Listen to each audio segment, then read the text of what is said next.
Assalamualaikum Sobat Football United. Michael Carrick mungkin ketika video ini gue bikin sudah diresmikan oleh Manchester United, tapi yang jelas memang bisa dikatakan memang sudah dipastikan Michael Carrick bersama dengan Manchester United ini akan berlanjut musim depan. Sudah here we go, The Athletic sudah menginformasikan, ini hanya tinggal waktu saja. Nah, gue ingin membahas apa sebenarnya yang terutama dari pihak manajemen harus lakukan untuk Michael Carrick, dan juga sebaliknya ya, apa yang Michael Carrick harus lakukan ini untuk musim depan di Manchester United. Mungkin gue ingin bahas dulu dari Michael Carrick-nya ya. Apa yang Michael Carrick harus lakukan ya? Michael Carrick memiliki musim yang fantastik menurut gue bersama dengan Manchester United. 3 besar tiket Liga Champions. Ada banyak catatan positif, menang menghadapi tim-tim besar di Premier League, kandang maupun juga tandang, luar biasa menurut gue. Ada banyak sekali hal positif, tapi tetap ada ruang untuk perbaikan. Nah, menurut gue yang harus Michael Carrick lakukan bahkan dari awal musim depan, yaitu adalah kemenangan. Michael Carrick harus langsung memberikan kemenangan. Ekspektasi akan semakin tinggi untuk Michael Carrick musim depan dengan apa yang diraih musim ini ya. Musim ini finish dengan 3 besar. Gue pikir musim depan fans Manchester United yang sangat dalam situasi atmosfer yang sangat-sangat positif ini akan berharap Manchester United setidaknya bisa mengulangi apa yang mereka dapatkan musim ini. Artinya mungkin 3 besar ataupun mendapatkan tiket Liga Champions untuk musim selanjutnya. Bahkan tidak mungkin ada yang sudah mulai menginginkan atau memimpikan Manchester United mengangkat trofi Premier League. Bisa jadi juga akan demikian. Tapi intinya hal-hal itu bisa didapat dengan hasil kemenangan. Jadi itu yang harus menjadi fokus. Ada pertanyaan lainnya terkait dengan gaya bermain dari Michael Carrick, karena ada informasi ataupun pembahasan ya dari berbagai jurnalis yang menyebutkan Michael Carrick bahkan belum menerapkan sistem permainan yang biasanya ataupun yang diinginkan oleh Michael Carrick. Ini bagaimana? Nah, ini juga menarik bagaimana pelatih-pelatih sebelumnya ataupun manajer-manajer sebelumnya di Manchester United sering sekali terprosok dalam tanda kutip ya, dan akhirnya mereka gagal dan selesai di Manchester United ketika mereka mencoba untuk memainkan filosofi sepak bolanya sendiri. Nah, ini menarik. Mereka berusaha untuk mengimplementasikannya. Biasanya ini di musim keduanya. Di musim pertama biasanya lebih banyak menggunakan pemain sesuai dengan kapasitasnya yang ada. Baru musim kedua, oke, inilah saatnya ya. Mereka sudah dianggap beradaptasi dengan Manchester United, dengan Premier League. Baru gaya permainan yang ingin mereka bangun, mereka mulai dari situ. Erik ten Hag misalnya, gua nilai juga seperti itu. Dan dia mengakui kegagalan ketika dia mengatakan, menurut gue, dia tidak bisa memainkan apa yang dimainkan di Ajax, di Manchester United. Ruben Amorim juga demikian, apa yang dikembangkan di Sporting Lisbon bahkan tidak berkembang dan tidak berhasil di Manchester United ya. Dan juga banyak nama-nama sebelumnya. Tapi Michael Carrick menurut gue bisa jadi berbeda. Gaya permainan dari Michael Carrick menurut gue bersumber pada Manchester United itu sendiri. Dengan pengalamannya sebagai pemain, dengan pengalaman karir kepelatihannya sebagai asisten, itu juga dimulai di Manchester United. Dan ada banyak inspirasi memang dari Manchester United.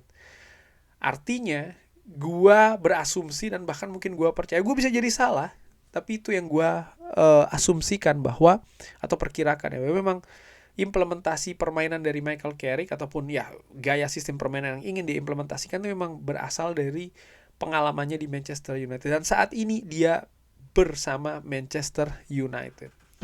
Walaupun demikian, menurut gua, balik lagi ke poin tadi yang gua sebutkan, bahwa hasil itu adalah yang paling penting. Dan ini mencari perimbangan ya, antara implementasi permainan yang diinginkan dengan mendapatkan hasil yang positif. Disinilah menurut gua seninya, disinilah tantangannya. Michael Carrick harus pintar-pintar betul untuk bisa melihat hal ini, untuk bisa melakukannya. Karena kalau terlalu berat satu dan yang lainnya, ini tidak akan bagus.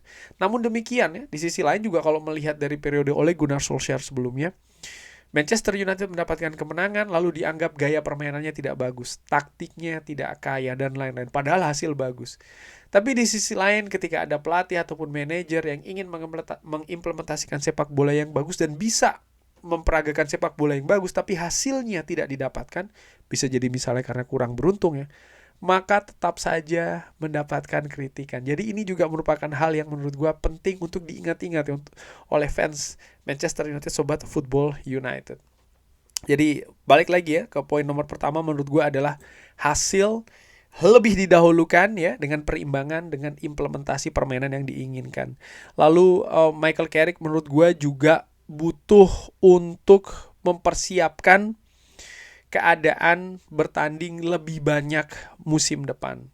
Karena musim ini Manchester United bermain sekali sepekan, ada banyak waktu untuk mempersiapkan antara satu pertandingan ke pertandingan yang lain. Tapi musim depan keadaannya berbeda. Ini langsung membuat gue teringat ya, di periode awal Ruben Amorim yang pada saat itu Manchester United masih memiliki jadwal yang lebih ketat, di mana bahkan ketika pemanasan Ruben Amorim membuat skuad Manchester United ini berlatih skema set piece. Hal yang menurut gue punya pengalaman menyaksikan beberapa pertandingan langsung di stadion ya. Ini merupakan hal yang aneh. Biasanya hal-hal yang detail seperti ini tidak dilakukan ketika pemanasan sebelum sebuah pertandingan, tapi di lapangan latihan. Namun demikian, dengan sempitnya jadwal dan juga harus beradaptasi ya, Ruben Amorim akhirnya melakukan hal tersebut di Manchester United. Nah, Michael Carrick ini hal yang lain lagi, tapi ada satu kata yang tetap dia harus lakukan, adalah adaptasi. Manchester United akan berlaga di 4 kompetisi dengan harapan tinggi ya di masing-masing kompetisi yang diikuti, dan ini harus diadaptasi. Artinya persiapan yang lebih sempit dia harus maksimalkan betul. Bagaimana ini dilakukan? Ada kaitannya dengan poin nomor 3. Michael Carrick harus juga memilih staf kepelatihan yang memang betul-betul bisa memperkuat posisinya musim depan. Musim ini staf kepelatihan dari Michael Carrick fantastik menurut gue. Tapi musim depan dia butuh bantuan yang lebih banyak lagi. Gue ingin berbicara terkait dengan staf kepelatihan dulu, bahkan di atas pemain-pemain yang akan datang di Manchester United, karena ya Michael Carrick tidak bekerja sendiri. Dia butuh staf kepelatihan. Ini merupakan kerja kolektif secara bersama tim kepelatihan, dan dia butuh support itu. Jadi menurut gue ya, termasuk juga mengatur program latihan, persiapan tim dan lain-lain. Jadi menurut gue butuh evaluasi ya terhadap nama-nama yang ada. Kalau memang diputuskan nama-nama ini bagus, dan gue juga mendapatkan kabar bahwa sebagian besar staf kepelatihan akan tetap stay di Manchester United untuk musim depan, hal yang positif. Tapi perlu juga direview apakah butuh nama ekstra di luar nama-nama yang ini ada. Itu juga menurut gue bisa dipertimbangkan oleh Michael Carrick selanjutnya.